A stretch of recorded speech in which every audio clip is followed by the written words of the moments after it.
The gunshot didn't sound real. It sounded like something from a movie, sharp, metallic, distant, until Ethan Cole felt the heat tear through his side. He didn't think about the pain. He didn't think about the blood soaking through his jacket. He didn't think about the fact that his 7-year-old son was waiting at home with a science project half finished on the kitchen table. He only thought about the little girl trembling beneath him. "You're safe, kid," he whispered, pressing her face into his chest as another scream ripped through the crowd. "I've got you." And then the world went dark. Just 10 minutes earlier, Ethan had been doing what he always did, working a second shift, to keep his world from falling apart. The ballroom of the Whitmore Foundation shimmered like a dream. Crystal chandeliers cast warm light over polished marble floors. Waiters moved like clockwork between tables filled with donors and executives. Outside, Chicago's skyline glittered against the night. Ethan didn't belong in rooms like that. He was there because security companies didn't care if you were tired, grieving, or holding your life together with duct tape, as long as you showed up on time. 2 years ago, a drunk driver had taken his wife, Maria, on a rainy Tuesday afternoon. One knock at the door, one uniformed officer, one sentence that split his life in half. Since then, it had just been him and Liam. Liam with his gap-toothed grin and his endless questions. Liam who slept on Ethan's side of the bed for 6 months because he was afraid Daddy might disappear too. Ethan worked days at a warehouse, nights in security, weekends fixing neighbors' sinks and patching drywall for extra cash. He didn't complain. There wasn't time for that. He had a promise to keep. Across the ballroom stood the reason for the evening. Charlotte Whitmore, 8 years old, daughter of tech billionaire Daniel Whitmore.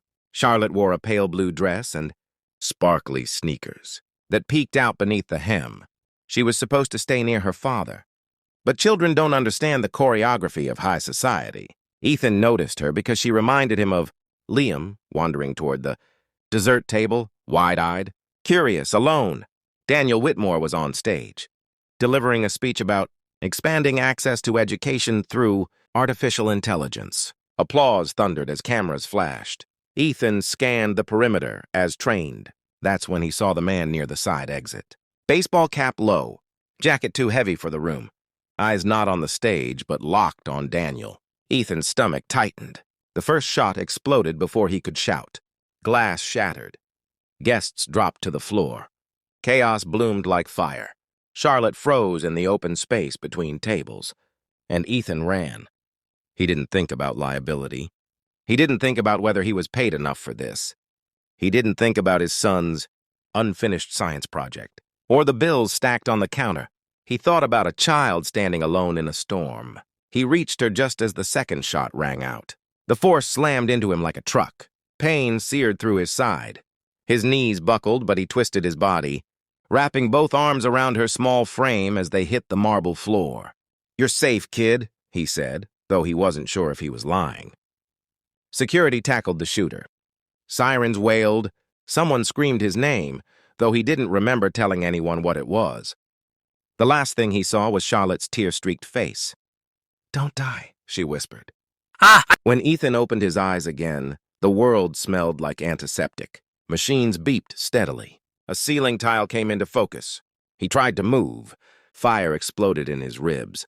"Easy," a nurse said gently. "You're in Northwestern Memorial. Surgery went well. You're lucky." Lucky? The word felt strange. Then panic shot through him harder than any bullet. "Liam," he croaked. "My son, he's okay." The voice wasn't the nurse's. Ethan turned his head and saw a man standing near the window. Impeccable suit. Exhaustion carved into sharp features. "Daniel Whitmore. The school had your emergency contact," Daniel said quietly. "He's with my driver right now. My wife is sitting with him in the family lounge. He hasn't left the hospital." Ethan swallowed hard. "He shouldn't see me like this." "He wants to." Silence stretched between them.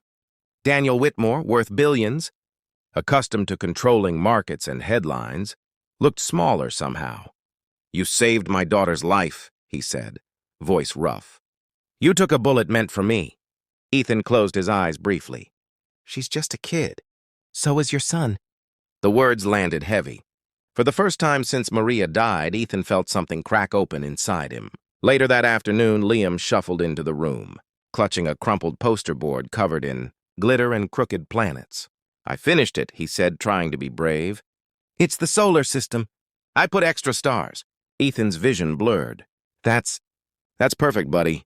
Liam crawled carefully onto the edge of the bed, avoiding the tubes. "Did you really stop a bad guy?" he whispered. Ethan managed a small smile. "I just helped someone." Charlotte visited the next day. She didn't wear sparkly sneakers this time, just jeans and a sweatshirt.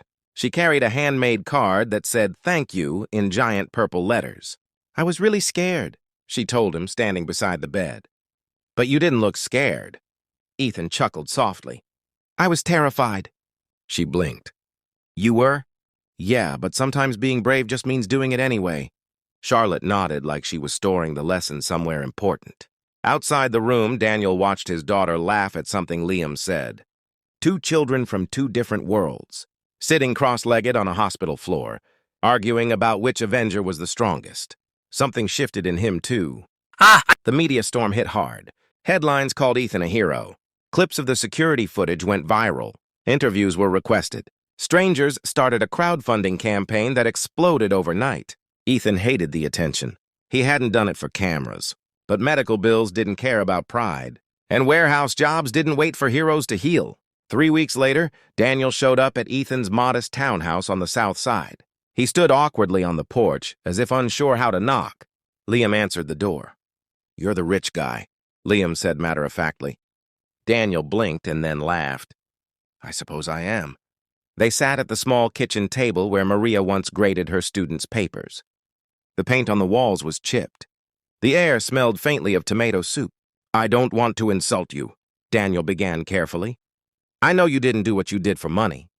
Ethan folded his arms. "I didn't." "I know," Daniel nodded.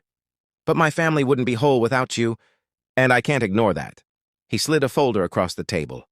Inside was an offer, full coverage of medical expenses, a lifetime scholarship fund for Liam, and a position as director of security, operations for the Whitmore, foundation, benefits, stability, a salary that made Ethan's chest tighten. "I don't want charity," Ethan said quietly. "It's not charity," Daniel replied. "It's partnership. I need someone I can trust. My daughter needs someone she believes in. And frankly, so do I." Ethan stared at the numbers, at the possibility of breathing without counting every dollar, at Liam peeking around the corner, pretending not to listen. "What's the catch?" Ethan asked. Daniel's voice softened. "The catch is that you let us do something good, too." 6 months later, Ethan stood on a different stage, not in a tuxedo, just a simple suit. Beside him were Daniel and Charlotte. In the front row sat Liam, swinging his legs proudly.